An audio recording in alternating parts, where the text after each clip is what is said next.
दोपहर का खाना पार्ट 2।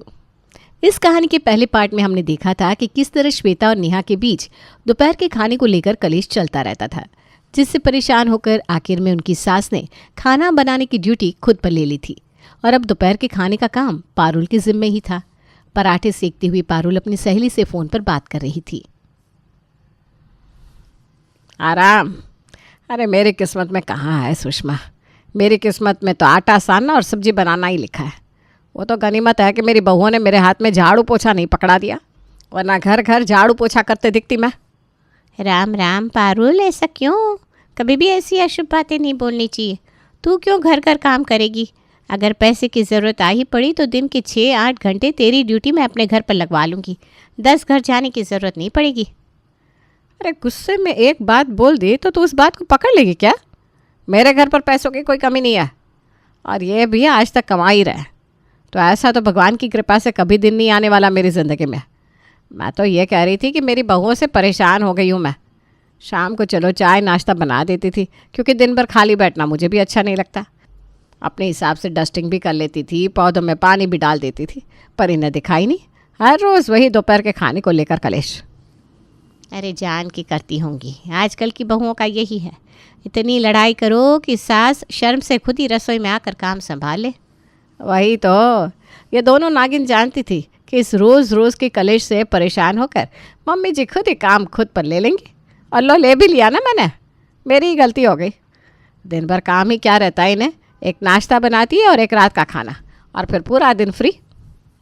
पर तू अब कर भी क्या सकती है पारुल? जोश जोश में तूने दोपहर के खाने की ड्यूटी ले ही ली है तो भुगत अब। अच्छा चल रख सुषमा, मैं तुझे कुछ देर बाद फ़ोन करती हूँ, मेरी बेटी का कॉल आ रहा है। अरे कैसी हो मम्मी? तुम तो अपनी बेटी को भूल ही गई। मैं लंदन गई थी। लंदन, कोई मनाली नहीं। कितनी फ़ोटोज़ भेजी मैंने तुम्हें, वीडियो कॉल भी किया, पर तुम तो फ़ोन भी नहीं उठाती। कहाँ बिज़ी हो आजकल? लगता है बहुओं से पूरी सेवा करवा रही हो। क्या हुआ मम्मी, हाफ क्यों रही हो? सब ठीक तो है ना? तुम कहीं भाग रही हो क्या? पहले आराम से बैठ जाओ, फिर बात करो। भागी तो रही हो बेटा, अपने पिछले जन्म के बुरे कर्मों से, जो इस जन्म ने मेरे सामने आकर खड़े हो गया है। ऐसा कौन सा कर्म कर दिया था मम्मी तुमने, जो तुम्हारे सामने आकर खड़ा हो गया है? बताओ मुझे, मेरे पास है पंडित जी का नंबर, मैं लगाती हूँ कोई उपाय। अरे पंडित जी को कुंडली दिखा कर ही तो लेकर आई थी अपनी दोनों बहुओं को मैं।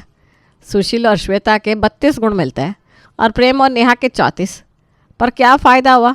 उन दोनों की कुंडली को खुद की कुंडली से मिलाया होता मैंने, तो आज बुढ़ापे में मुझे रोटियां नहीं बनानी पड़ती। तुम खाना बना रही हो मम्मी? पर क्यों? श्वेता भाभी, नेहा भाभी कहाँ चली गई? बड़ी लंबी कहानी है बेटा, क्या बताऊँ। तो दामाद जी के साथ विदेश घूमने गई थी, इसलिए मैं तेरी ट्रिप ख़राब नहीं करना चाहती थी। और पारुल पूरी कहानी अपनी बेटी को बताती है कि किस तरह उसकी दोनों बहू दोपहर का खाना न बनाने के बहाने ढूंढ रही थी, जिस कारण आखिर में दोपहर का खाना बनाने की ड्यूटी पारुल पर आ गई थी। अच्छा तो ये बात है। पारुल खाना तैयार करके बाहर टेबल पर लगाती है। मानना पड़ेगा मम्मी जी, खाना तो आप अच्छा बना ही लेती है। हाँ तुम तो बोलोगी ही, तुम्हारी पसंद की आलू प्याज की सब्जी जो बनी है। ये तो गलत बात है मम्मी जी, आप हर रोज़ नेहा की पसंद की सब्जी बना देती हैं। इस घर में मैं भी तो हूँ। अभी लगातार 3 दिन से नेहा के पसंद की सब्जी बनी है, तो कल मेरी पसंद की बननी चाहिए। मुंह खोलने के पहले सोच तो लिया करो श्वेता। एक तो इस उम्र में मम्मी हम सबके लिए खाना बना रही है, ऊपर से तुम फरमाइशें कर रही हो। अरे तो फरमाइश जाकर मैं पड़ोस वाली सुषमा आंटी से करूँ क्या? फरमाइशें तो अपने लोगों से ही की जाती है। और दोपहर का खाना बनाने की ड्यूटी मैंने नहीं दी थी मम्मी जी को, मम्मी जी ने खुद ली थी, और वो भी इस नेहा के कारण। आराम से अगर ये दोपहर के बर्तन धो देती और काम में मेरा हाथ बटा देती तो इतना लफड़ा होता ही नहीं। ऐसा तो हुआ नहीं था भाभी कि सिर्फ मैं ही दोपहर के खाने को लेकर लड़ रही थी। कलेश तो आप भी बराबर कर रही थी। बराबर क्या, मुझसे 2 पैसे ज़्यादा ही कर रही थी। किस तरह बड़े बड़े बर्तन धोने के लिए निकाल देती थी आप, मैं भूली नहीं हूँ। ओ गाना बजाना हो गया, ये टॉपिक क्लास हो चुका है, बहस मत करो। फिर वही बहसबाजी, फिर वही झगड़ा झंझट। अगली सुबह नाश्ता बनाकर नेहा किचन से बाहर आती है। ना ही खाना सर्व करना, ना ही किसी से कुछ पूछना, नेहा सीधे अपने कमरे में चली जाती है।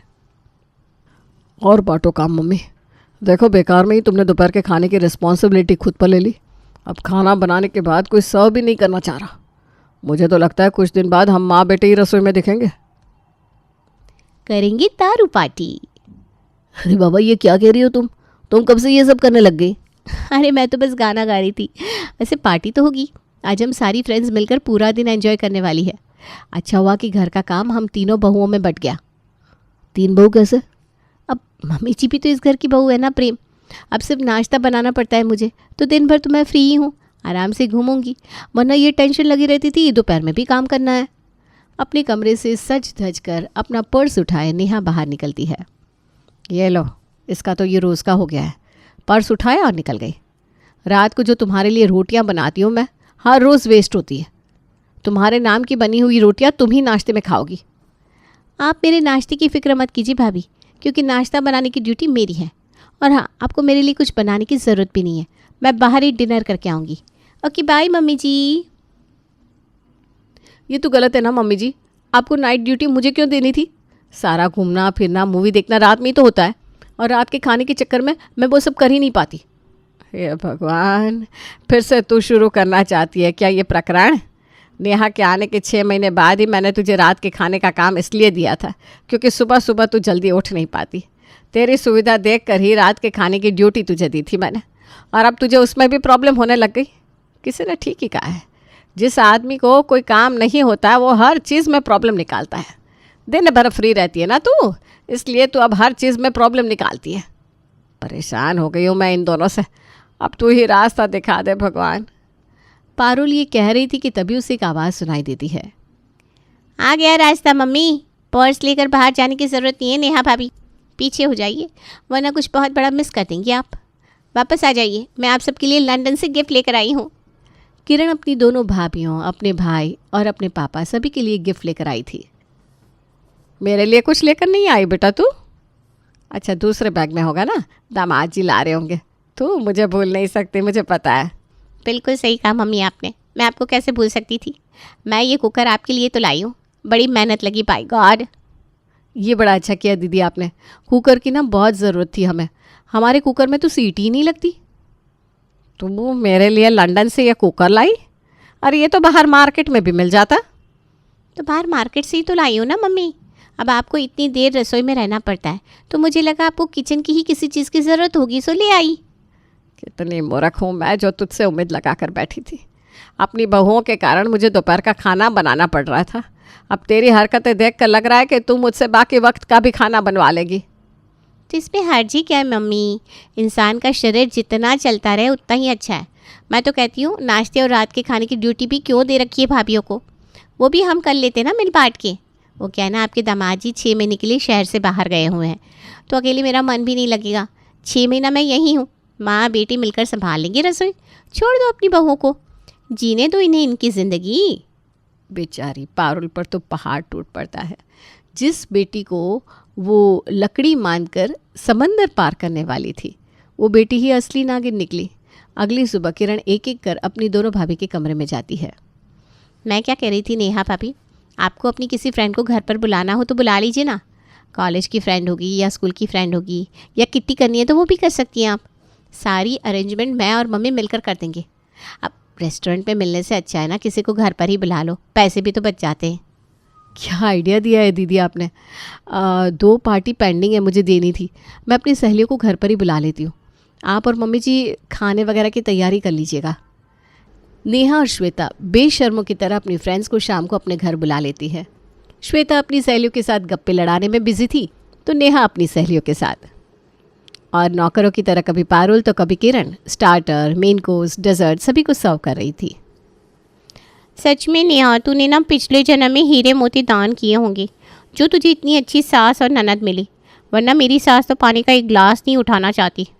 और मेरी ननद ऐसी किटी पार्टी मेरे घर पर कभी होने ही नहीं देती।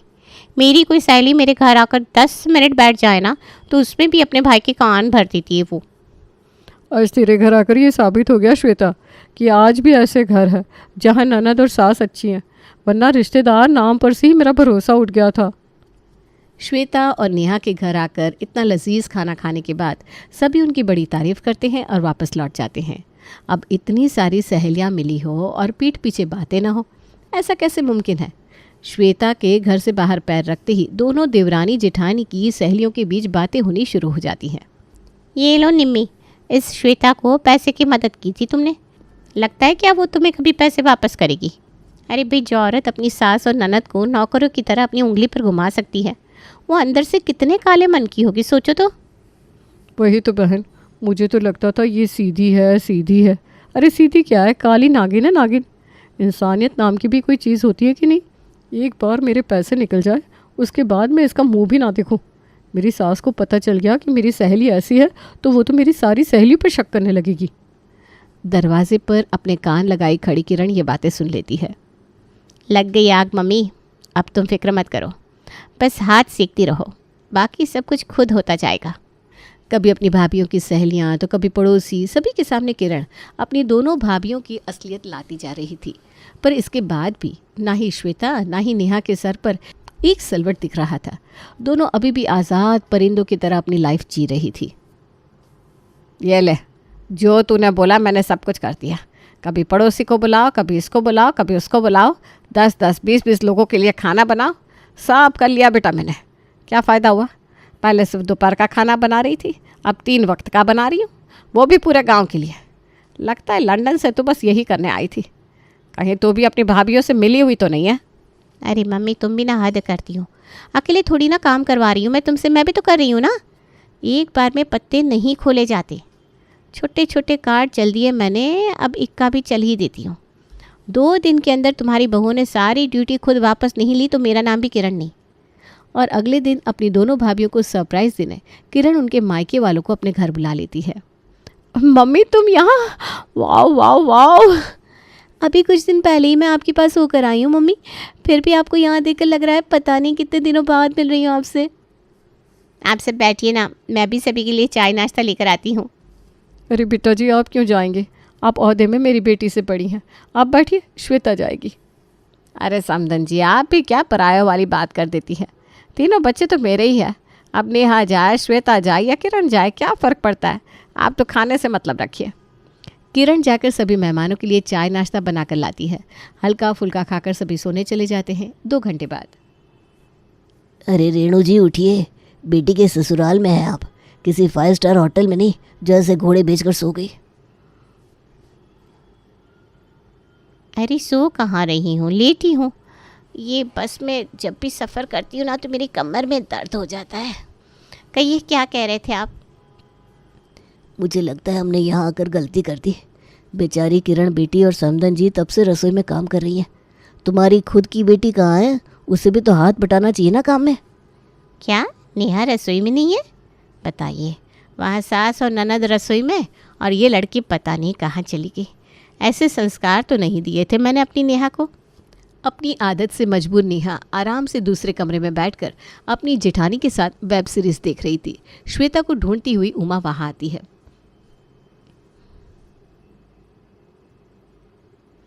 ये सब क्या है बेटा? अगर हम सब सो रहे थे तो तू अपनी सास के साथ बैठ जाती। यहाँ अकेले कमरे में बैठकर पिक्चर देख रही है और वहाँ बेचारी समधन जी अकेले रसोई में काम कर रही है। अच्छा लगता है क्या? नेहा तुम्हें जो करता देखेगी वही चीज़ तो सीखेगी। तो ज़रा बड़प्पन से काम करो। सभी बाहर आते हैं और एक साथ खाने के टेबल पर बैठ जाते हैं। बहुत अच्छा किया पापा मम्मी जी जो आप आ गए। ये सब दीदी का ही प्लान था कि हम पापा मम्मी की एनिवर्सरी पर उन्हें सरप्राइज़ दें। सही में कितना अच्छा लग रहा है ना, पूरा परिवार साथ में है। वो सब तो ठीक है, ये पराठे लाने में इतनी देर क्यों कर रही है मम्मी जी? मम्मी जी पराठे। 1 मिनट 1 मिनट, ये क्या कहा तुमने? अपनी सास से पराठे मांगे और क्या? बस नेहा के मुंह से ये निकलने की देर थी कि उसकी माँ उसके गाल पर करारा तमाचा झड़ देती है।